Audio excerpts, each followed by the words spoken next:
Lindsey Singer. She is the communications director for Colorado Rising Action. Lindsey, welcome back to Rush to Reason. How you doing? Thanks. I'm good. Good to talk to you, Dan and Kathy. It's great to have you on. So there was a debate over the weekend between Jared Polis and Walker Stapleton. And evidently, Jared Polis was just a little off on some of his facts. Well, there's been a few debates. There was one on Monday and a couple over the weekend, and then they're going to have 4 or 5 more, I think, in the next few weeks. But consistently over all of the debates, Jared Polis has found a way to say, I mean, he does this in his campaigning all the time, saying what's politically convenient at the time and kind of ignoring what he's done in the past and hoping that voters will ignore that too. And we called attention to some of it. Like he calls himself a Second Amendment supporter, but his NRA grade is an F. He says he's against sanctuary cities, but he's voted for them multiple times in Congress, stuff like that. Who is he trying to kid? We all know that he's not a Second Amendment supporter. We all know that he's for sanctuary cities. And we all know that he'd really like to cripple the oil and gas industry here in Colorado, even though he's claiming to be against, I think it's Proposition 112. Right. I mean, we know that, but the undecided voters across Colorado who really, probably are more on the conservative side, but, not sure who they're going to vote for, he's trying to appeal to them. Meanwhile, he's got Bernie Sanders coming in at the end of the month to then appeal to his, ultra left-wing base. So he's really playing all sides here. Well, and quite frankly, that side of the aisle is really, really good at doing that. And they really do confuse the voters. The voters aren't sure. A lot of people, well, they have a really, really short attention span, I guess is what I'm trying to say. They don't pay a lot of attention. They listen to sound bites. They catch a couple ads. Maybe they'll read some of the stuff that's sent to them, possibly. Maybe they'll catch one of these debates. But I'll tell you what, these gubernatorial debates have been the best kept secret out there. And it's like, how do you decide? If you're not in this like we are all the time, how do you know? Where do you go? What do you do to find out where these people really stand? Yeah, that's a good question. And you can't really fault people for living their lives and not being political nerds like we are. Yeah, but, exactly. More and more days that I envy them. Right. But that it is important because ballots go out. I think they're mailed out on Monday, so people should be getting them Wednesday. So, now is the time to pay attention if you haven't been. The debates, we post about every single debate on Twitter and on our website, coloradorisingaction.org. And they're all live streamed. So I guess just, paying attention on our website or on Twitter if you're on there, Facebook, that kind of thing. Yeah, but if you're not, be real honest with you, but I'm not on the show. I'm hardly watching social media. So if you're not attuned to social media, you're missing a lot of this stuff, aren't you? You are, yeah. So we got to keep talking about it. Yeah, we do. So do you know when the next debate is? Yeah, the next debate is Saturday, and it's in Colorado Springs. I believe it will be live streamed as well, so you can watch it all around the state.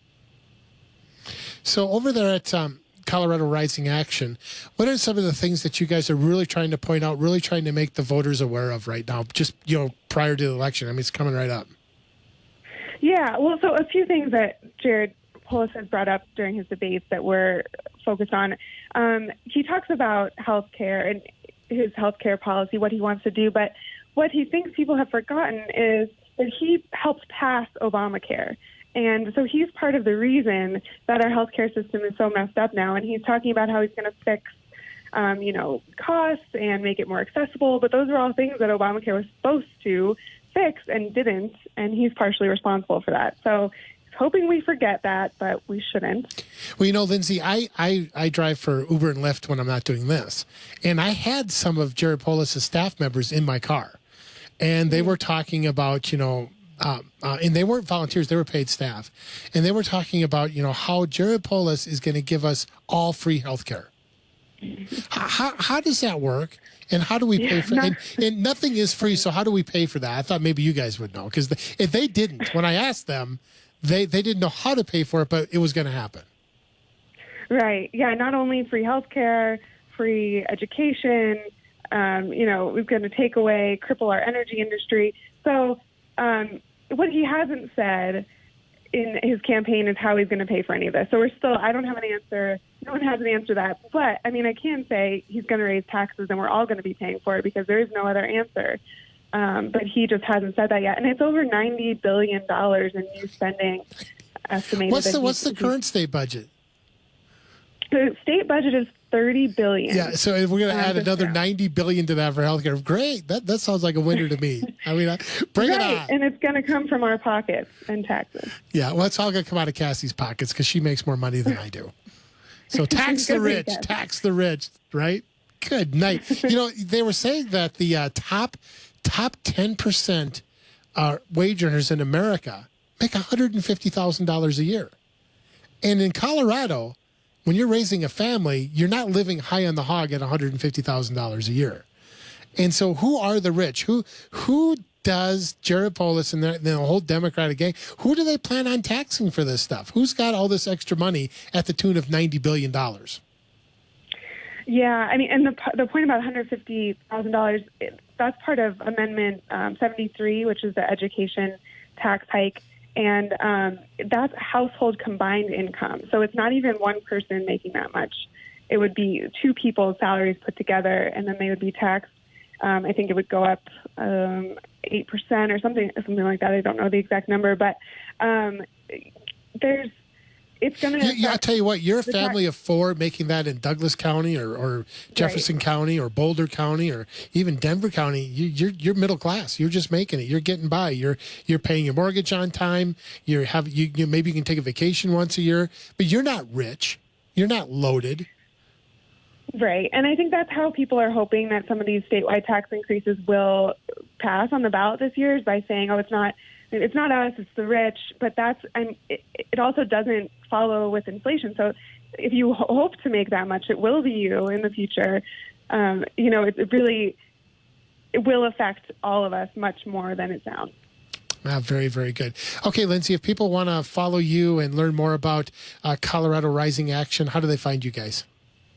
We're online at coloradorisingaction.org, also CO Rising Action on Twitter, and we have a Facebook too, and hope you follow us on there.